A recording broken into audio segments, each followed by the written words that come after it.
ఖమ్మం జిల్లాలో భారీ వర్షాలు కురుస్తున్నాయి. ఇప్పటి వరకు 15 సెంటీమీటర్ల భారీ వర్షపాతం నమోదైనట్టు అధికారులు వెల్లడించారు. ఇక భారీ వర్షాల నేపథ్యంలో మున్నేరు వాగుకు వరద పెరుగుతూ ఉండటంతో ప్రమాదం పొంచి ఉంది. లోతట్టు ప్రాంత ప్రజలను పోలీసులు అప్రమత్తం చేశారు. మైకుల ద్వారా ప్రజలను పోలీసులు హెచ్చరిస్తున్నారు. భారీ వర్షాలు మున్నేరు ఉధృతంగా ప్రవహిస్తుండటంతో హుటాహుటిన ఖమ్మం జిల్లాకు వెళ్లారు డిప్యూటీ సీఎం బట్టి విక్రమార్క. బాధితులను పునరావాస కేంద్రాలకు తరలించే ప్రక్రియను పరిశీలిస్తున్నారు. కొంచెం అప్రమత్తంగా ఉండగలరని మున్సిపల్ కమిషనర్ గారు తెలియజేస్తున్నారు. ఏదైనా అత్యవసరమైనచో మేము తెలియజేసామంటే పునరావాస కేంద్రానికి వెళ్ళవలసిందిగా కోరుచున్నాము. మరింత సమాచారం మున్నేరు వాగు దగ్గర నుంచి మా ప్రతినిధి మహేందర్ అందిస్తారు. మహేందర్, మున్నేరు వాగుకు వరద ముప్పు పొంచి ఉన్నట్లు తెలుస్తోంది. మరి అధికారులు ఏ విధంగా జాగ్రత్తలు తీసుకుంటున్నారు, ఏ విధంగా అప్రమత్తమవుతున్నారు? హరిత, మున్నేరు వరద ముంపు ప్రాంత ప్రజల్లో కూడా టెన్షన్ అంతకంతకు పెరుగుతున్న పరిస్థితి కనిపిస్తుంది. అర్ధరాత్రి నుంచి కూడా మున్నేరు వాగు ఉధృతి పెరిగే అవకాశం ఉన్న నేపథ్యంలో వారిని పునరావాస కేంద్రాలకు కూడా ముప్పు ప్రాంత వాసులను కూడా తరలించారు. ప్రస్తుతం మనం మున్నేరు వాగు దగ్గర ఉన్న ఇక్కడ 16 అడుగుల వరకు కూడా ప్రస్తుతం నీటి మట్టం చేరిన పరిస్థితి కనిపిస్తుంది. 24 అడుగులకు చేరితే ప్రమాద తీవ్రత అనేది ఎక్కువగా ఉండే అవకాశం ఉంది. మనం గత ఆదివారం చూడొచ్చు, ఇప్పుడు వారం రోజులు అవుతుంది. గత ఆదివారం సేమ్ ఇదే సమయానికి 35 అడుగుల మేర మున్నేరు వాగు ఉధృతంగా ప్రవహించడమే కాకుండా చుట్టుపక్కల ఉన్న కాలనీలను కూడా మొత్తం జల దిగ్బంధంలో చిక్కున్న విషయం తెలిసిందే. మళ్లీ ఇదే ఆదివారం వారం రోజుల తర్వాత మళ్లీ మున్నేరు ఉధృతంగా ప్రవహిస్తున్న నేపథ్యంలో ముప్పు ప్రాంత వాసులు భయంగా గడుపుతున్న పరిస్థితి కనిపిస్తుంది. అర్ధరాత్రి కూడా జిల్లా కలెక్టర్ ఇక్కడ చేరుకొని కూడా ఇక్కడ ముప్పు ప్రాంత ప్రజలను కూడా పునరావాస కేంద్రాలకు తరలించారు. అటు డిప్యూటీ సీఎం మల్లు బట్టి విక్రమార్క కూడా హుటాహుటిన హైదరాబాద్ నుంచి ఖమ్మంకి అర్ధరాత్రి చేరుకొని ఇక్కడ ముప్పు ప్రాంత ప్రజల్ని తరలింపు ప్రక్రియలో బట్టి విక్రమార్క కూడా పాల్గొనడం జరిగింది. అదేవిధంగా పునరావాస కేంద్రాలు కూడా అర్ధరాత్రి నేరుగా వెళ్లి అక్కడ సౌకర్యాలు ఏ విధంగా సదుపాయాలు అందుతున్నాయన్నది కూడా తెలుసుకునే ప్రయత్నం చేస్తున్నారు. మొత్తం ఈ వరద ముప్పు సంబంధించిన కాలనీలో మాత్రం వారం రోజుల నుంచి కొంత ఆందోళనకరమైన పరిస్థితి ఉందని చెప్పుకోవాలి. ఎప్పుడు ఏం జరుగుతుందన్న ఒక భయం వారిలో వెంటాడుతున్న పరిస్థితి కనిపిస్తుంది. అర్ధరాత్రి నుంచి కూడా భయంగా గడుపుతున్నారు. ప్రస్తుతం మనం మున్నేరు ముంపు ప్రాంత ప్రజలు ఉన్నారు, వారిని అడిగి తెలుసుకునే ప్రయత్నం చేద్దాం. చెప్పండి, ఎట్లుంది మీకు? రాత్రి నుంచి కూడా మళ్ళీ ఫ్లోటింగ్ పెరుగుతుందని చెప్పేసి మున్సిపల్ సిబ్బంది అయితే, కార్పొరేషన్ అయితే, మన టౌన్ ఏసీపీ రమణమూర్తి గారి ఆధ్వర్యంలో టీం అయితే ఇక్కడ ఉన్న వాళ్ళందరినీ ఖాళీ చేపించడం వల్ల నైట్ నుండి కూడా అంతా భయంగా పోయి పునరావాస కేంద్రంలో తలదాచుకోవడం. అక్కడ నైట్ అంటే వర్షం తగ్గింది కాబట్టి కొంచెం సేఫ్ సైడ్ లో ఉన్నారు.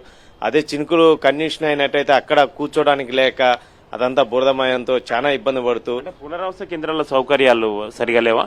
సరిగానే అంటే పర్లేదు, మరీ ఇదిగానే అనలేమో. అప్పటికప్పుడు షిఫ్ట్ చేసినప్పుడు ఎమర్జెన్సీలో వాళ్ళు ఏర్పాటు చేయలేరు కదండి ఏదైనా. దానికి తోడు వీళ్ళంతా కార్పొరేషన్, వీళ్ళంతా ఎన్సీసీ క్యాండిడేట్స్ అందరినీ ఒక్కసారిగా తరలించేసరికి వారం గ్యాప్లో మళ్ళీ ఏం జరుగుతుందనే తెలియక ఒక్క జనం అంటే మొన్నటిదాకా ఏంది కొద్దిగా గ్యాప్ ఇచ్చేసరికి ఉతుక్కున్నాయి బట్టలు, ఇవన్నీ బయట పెట్టుకున్నాయి.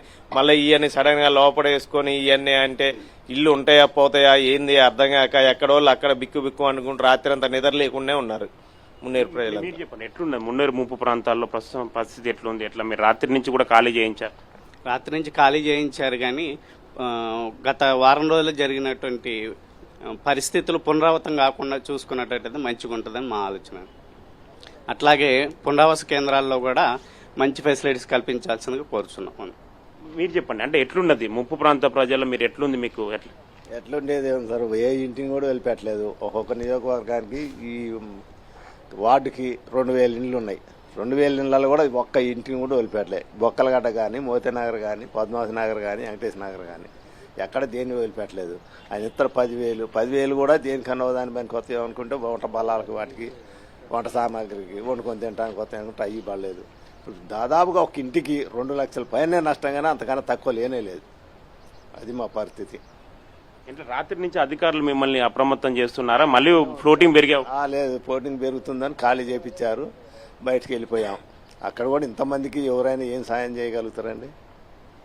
మీరు చెప్పండి, ఎట్లున్నది ముప్పు ప్రాంతాల్లో ప్రస్తుతం ఆ పరిస్థితి ఎట్లుంది? వాళ్ళంతా కొంత ఆందోళన సంబంధించి చెందుతున్న పరిస్థితి కనిపిస్తుంది. ఎట్లుంది?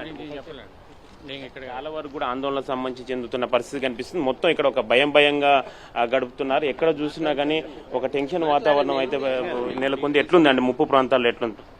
మేము ఫిషరింగ్ డిపార్ట్మెంట్ నుండి వచ్చాం సార్. మేము రాత్రి ఇక్కడ నుండి డిసెంబర్ డ్యూటీ చేసుకొని ఇక్కడే ఉన్నాం. రాత్రి గత 8-9 ప్రాంతంలో అయితే 13-14 అడుగులకి అక్కడ ఆగిపోయింది. మళ్ళీ 11 నుండి నైట్ తెల్లారగట్ల 4 వరకు 15 అడుగులు వస్తుంది. 15 అడుగుల నుండి కొనసాగిన ఏరు మన అసిస్టెంట్ కమిషనర్ గారు వచ్చారు, వచ్చి చూసి వెళ్ళాక 16 అడుగులు కంటిన్యూ అయింది. ఇప్పుడు మళ్ళీ 16 నుండి మళ్ళీ తగ్గుముఖం పుట్టింది. ఎవరికైతే ఏ ఇబ్బంది లేదు. కానీ పునరావాస కేంద్రాలు ఉన్నాయి రైటే, అది అందరికి ప్రతి ఒక్కరికి అందుబాటులో లేదు సార్. అది ఎటుగా అంటే హెచ్చరికల ముందు ఎవరు ఇవ్వకపోవడం వల్ల ఇట్లాంటి అనర్థాలు జరిగినాయని చాలా మంది అభిప్రాయపడుతున్నారు. అట్లాంటి అభిప్రాయాలు పడకోకుండా ఉండడానికి, పునరావాస కేంద్రాలు ఉండడానికి అన్నిటికీ సాయం చేయాలంటే వాళ్ళు ముందు ఎవరైనా మున్సిపాలిటీ సిబ్బంది కానీ, కమిషనర్ కానీ, కలెక్టర్ కానీ ఎవరైనా సరే అందరికీ చేయూతను ఇచ్చేటట్టు ముందు వాళ్ళు ఏదైనా హెచ్చరికలు జారీ చేయకపోవడం వల్ల ఇట్లాంటి అనర్థాలు జరిగినాయి సార్.